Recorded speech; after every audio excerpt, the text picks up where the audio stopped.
सभी लोगों का वेरी वेरी गुड इवनिंग। तो आज की जो अपनी क्लास है उसमें अपन बात करने जा रहे हैं यूक्रेन और रशिया के ऊपर कि यूक्रेन और रशिया के ऊपर जो ये आज की तारीख में चल रहा है वो क्यों चल रहा है, यूक्रेन और रशिया के बीच में ये युद्ध क्यों चल रहा है। तो चलिए अपन ये शुरू करते हैं। तो ये आज मैं आपको समझाने के लिए आज मैं आपको बड़े अच्छे से समझाना चाहता हूँ। तो मैं ये बताना चाह रहा हूँ कि ये 1991 जो 1991 था उस टाइम के ऊपर 1991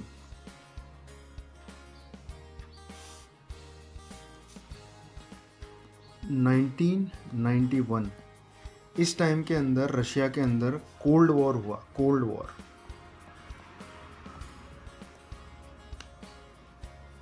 रशिया के अंदर कोल्ड वॉर हुआ। और जब कोल्ड वॉर हुआ तो इस कोल्ड वॉर के बाद के अंदर इसमें से 12 देश निकले।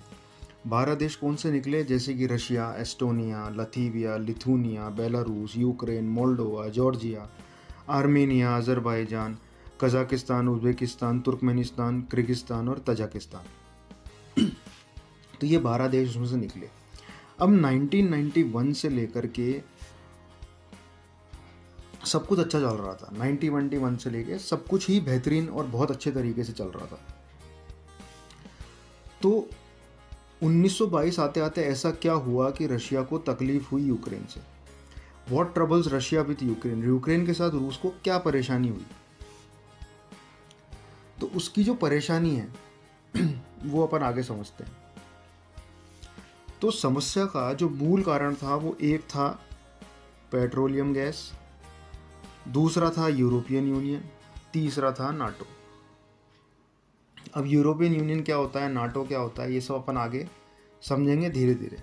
चलिए, अब ये जो नक्शा मैं आपको दिखाना हूँ या जो दिखाने जा रहा हूँ ये है यूरोपियन यूनियन का नक्शा। अब इसके अंदर ये जितने भी ब्लू मेंबर हैं, ब्लू कलर के अंदर जितनी भी कंट्रीज़ हैं, ये इसकी करंट मेंबर है। ये इसकी करंट मेंबर है जो यूरोपियन यूनियन के अंदर हैं। लाइट ब्लू जैसे कि ये टर्की है या सर्बिया है, ये लाइट ब्लू के अंदर है, ये इसके ऑफिशियल कैंडिडेट हैं। ऑफिशियल मतलब जो आगे जाकर के यूरोपियन यूनियन में शामिल हो सकते हैं, बहुत बड़ी संभावना है इनके शामिल होने की। इसके अलावा जो ये आप पर्पल कलर के अंदर देख रहे हैं ये पोटेंशियल कैंडिडेट है, मतलब जो इनके अंदर भी संभावना है यूरोपियन यूनियन के अंदर आने की। तो अब क्या हुआ, ये यूक्रेन जो है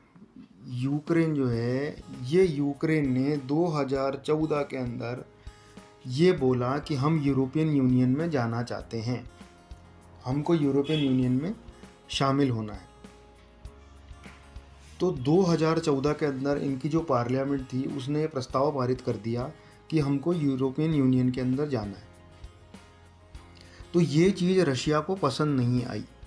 वो इसलिए पसंद नहीं आई क्योंकि जो भी कंट्री यूक्रेन की या बेलारूस की जो भी कंट्री अगर यूरोपियन यूनियन के अंदर जाती है तो इसका मतलब है वो सीधे सीधे नाटो में चली जाएगी, क्योंकि यूरोपियन यूनियन और नाटो सगे भाई हैं।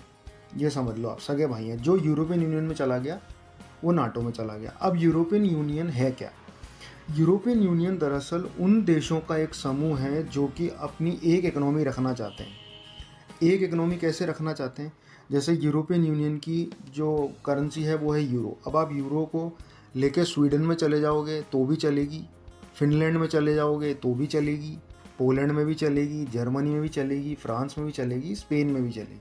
मतलब यूरोपियन यूनियन के जितने भी देश हैं वहाँ आप यूरो ले जाओगे चलेगी। यहाँ तक कि अगर आप यूरोप घूमना चाहते हो और आप वीज़ा लोगे यूरोपियन यूनियन का के नाम से वीज़ा लोगे तो आप उस वीज़ा के ऊपर यूरोपियन यूनियन के किसी भी कंट्री के अंदर घूम सकते हो। तो ये यूक्रेन ने कहा कि हम यूरोपियन यूनियन के अंदर आना चाहते हैं। इसी बीच के अंदर क्या हुआ, यूरोपियन यूनियन से एक कंट्री ने अपने आप को निकाल लिया, वो था ये यूनाइटेड किंगडम। इसने अपने आप को यूरोपियन यूनियन से निकाल दिया, जिसको हम ब्रेक्जिट भी कहते हैं। चलिए अब आगे की कहानी जानते हैं। अब क्या हुआ कि यूक्रेन ने तो बोला कि साहब हमको तो यूरोपियन यूनियन के अंदर जाना ही जाना है, पर रशिया को ये बोला कि आपके जितनी भी गैस की लाइनें हैं वो हमारे यहाँ से होते हुए यूरोप में जाती है। आप ये देखिए, ये गैस की लाइन, ये गैस की लाइन, ये गैस की लाइन, ये गैस की लाइन, ये सब होते हुए ये यूरोप जाती है। ये सब गैस की लाइनें यहाँ से यूरोप जाती हैं। तो उसने बोला आप हमारी ज़मीन का जो वो हिस्सा है वो आप अपने लिए गैस पाइपलाइन वहाँ से ले जा कर के यूरोप में गैस बेच रहे हैं, तो उसके लिए आप हमको $33 बिलियन का रेंट देंगे। कितना? $33 मिलियन का रेंट देंगे, $33 मिलियन रेंट। तो उस पर रशिया बोला कि हम आपको $33 मिलियन रेंट जो है वो देने को राज़ी हैं, पर हमारी शर्त यह है कि आप यूरोपियन यूनियन में ना जाएं, क्योंकि आपके यूरोपियन यूनियन के अंदर जाने से हमारी राष्ट्र की सुरक्षा को खतरा है। पर इस बात के ऊपर यूक्रेन माना नहीं। तो जब यूक्रेन नहीं माना तो रशिया ने यूक्रेन को बहुत समझाया, पर वो नहीं माना। अच्छा, दूसरी चीज़ ये है कि जितनी भी यूरोपियन कंट्रीज़ हैं, यूरोपियन नेशन की, उनकी नज़र जो थी वो थी क्रीमिया के ऑयल और गैस असेट पे। क्रीमिया जो है वो उस समय यूक्रेन का एक बहुत इम्पॉर्टेंट पार्ट था। क्रीमिया, ये पार्ट जो है ये क्रीमिया है, ये पार्ट जो है ये क्रीमिया है। अब यहाँ पर आप देखिए gas field, oil and gas field, drilling platform और यहाँ से गैस पाइपलाइन, ये सब यहाँ से होते हुए ये यूरोप जा रही है। ये देखिए, ये सारे इसके जो है ना वो गैस फील्ड और ये ड्रिलिंग प्लेटफॉर्म है। ये देखिए, तो यूक्रेन से भी बहुत गैस और नेचुरल गैस और ऑयल और ये सब निकलता है। तो यूरोपियन यूनियन था, उसका जो नज़र थी वो थी कि भाई हम यूक्रेन से साठ गांठ बैठा करके और यूक्रेन के ऑयल और गैस पे हक जमा लें। पर यूक्रेन को ये चीज़ समझ में नहीं आ रही थी। अब आगे क्या हुआ, जब वो नहीं रुकी, यूक्रेन बिल्कुल भी नहीं माना कि नहीं हमको तो यूरोपियन यूनियन में जाना है, तो रशिया ने क्या किया, 2014 के अंदर रशिया ने क्रीमिया को यूक्रेन से अलग कर लिया और इस हिस्से पे कब्जा कर लिया। ये है क्रीमिया।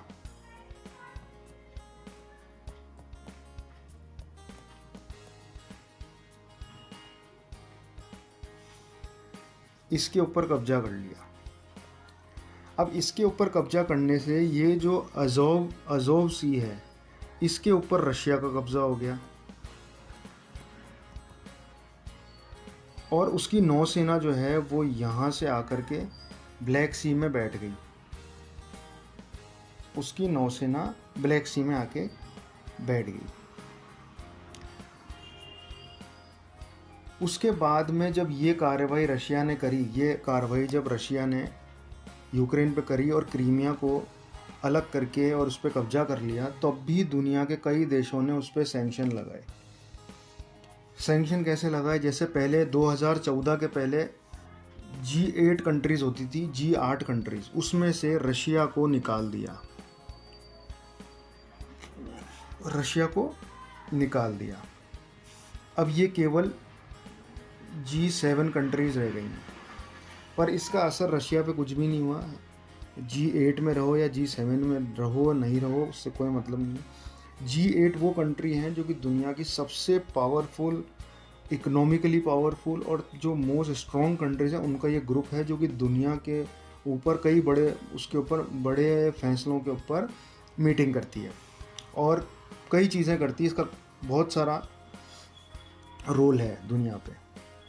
तो रशिया को G8 से हटा दिया गया, तो अब ये G7 रह गया है और रशिया पे काफ़ी सारे सैंक्शन 2014 में लगे। उसके बाद 2015 के अंदर मिन्स्क एग्रीमेंट हुआ।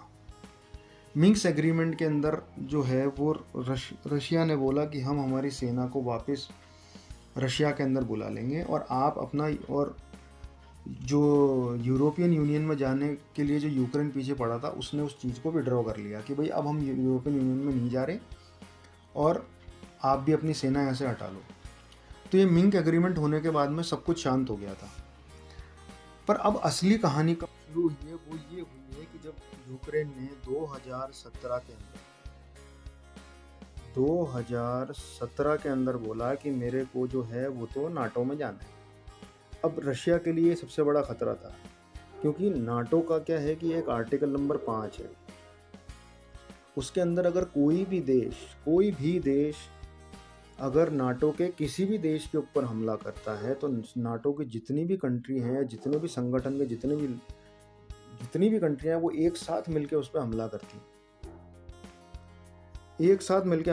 अब आप ये देखिए कि अगर नाटो के अंदर यूक्रेन शामिल हो जाता तो नाटो का क्या है कि अमेरिका और नाटो जितने भी देश हैं वो यूक्रेन के बॉर्डर और रशिया के और यूक्रेन के बॉर्डर पे अपनी सेना लाके खड़ी कर देते थे। और कोई भी देश ये नहीं चाहेगा कि मेरे बॉर्डर के ऊपर कोई दूसरा देश वहाँ सेना इकट्ठी करके मेरे पे नज़र करे।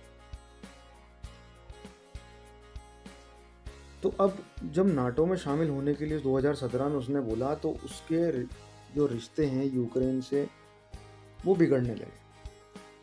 तो 2022 आते आते जब इनकी लड़ाई शुरू हुई तो लड़ाई के अंदर भाई ये था कि रशिया ने 2014 के अंदर क्रीमिया को तो अलग किया हुआ था ही। अब उसने क्या किया कि जो ये हिस्सा है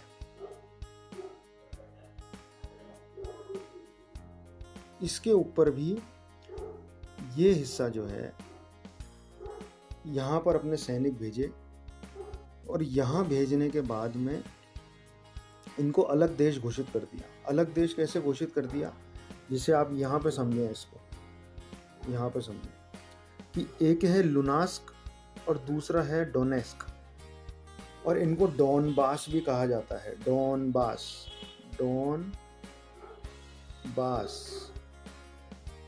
डॉनबास रीजन भी कहा जाता है। तो रशिया ने इसको अलग देश घोषित कर दिया और सारी सेना अपनी यहाँ लगा दी।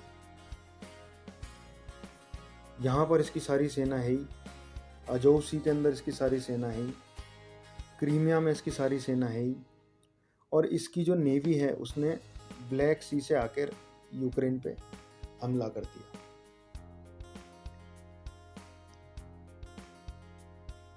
अब यूक्रेन जो है वो यूक्रेन का फ्यूचर प्लान क्या है? यूक्रेन का फ्यूचर प्लान है कि भाई रशिया से वॉर ख़त्म हो, पर रशिया का फ्यूचर प्लान ये है कि वो यूक्रेन को समुद्री तट से काट दे। वो कैसे कि इसने काफ़ी टाइम पहले मोल्डोवा नाम की एक कंट्री है, ये मोल्डोवा नाम की कंट्री है। इसका जो ये इलाका है इसको रशिया ने आज़ाद करवा दिया, क्योंकि यहाँ पे विद्रोह चल रहा था कि हमको अलग देश बनना है। तो रशिया ने इसको आज़ाद करवा दिया और एक देश का नाम दे दिया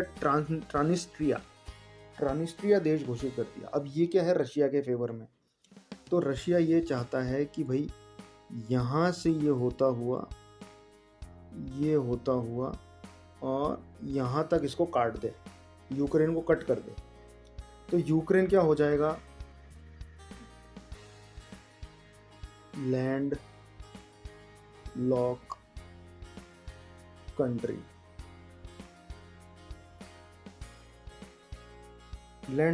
हो जाएगा ये। तो उसकी जो नेवी है, जो दूसरे देशों की नेवी है जो यहाँ घुसने की कोशिश करती है, वहाँ पर रशिया का कब्जा हो जाएगा और ये लैंडलॉक हो जाएगी। अब इसको यहाँ से इसने हमला कर ही दिया है। अच्छा, ऊपर जो ये देश है बेलारूस जो देश है, देखिए आपको पता लगेगा, बेलारूस जो देश है वो रशिया से मिला हुआ है, वो रशिया का खासम खास दोस्त है। तो उसने भी अपना लैंड जो है वो रशिया को दे दिया। तो इसने अपनी सारी आर्मी यहाँ लगा दी और वो यहाँ से हमला करने लगा। यहाँ से वो हमला कर ही रहा है, यहाँ से हमला कर ही रहा है, यहाँ से हमला कर ही रहा है, और यहाँ से हमला वो कर ही रहा है।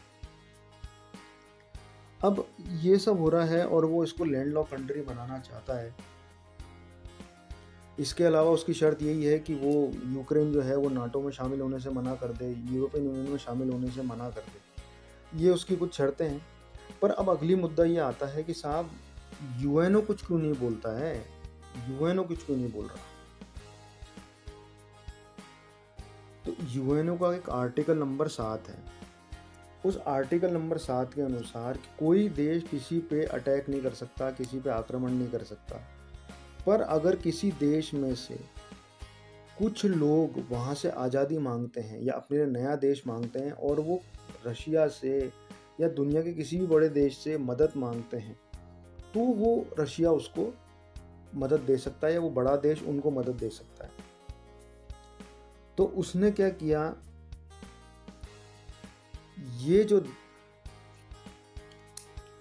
ये जो है डोनबास रीजन जो है, डोनबास के अंदर उसने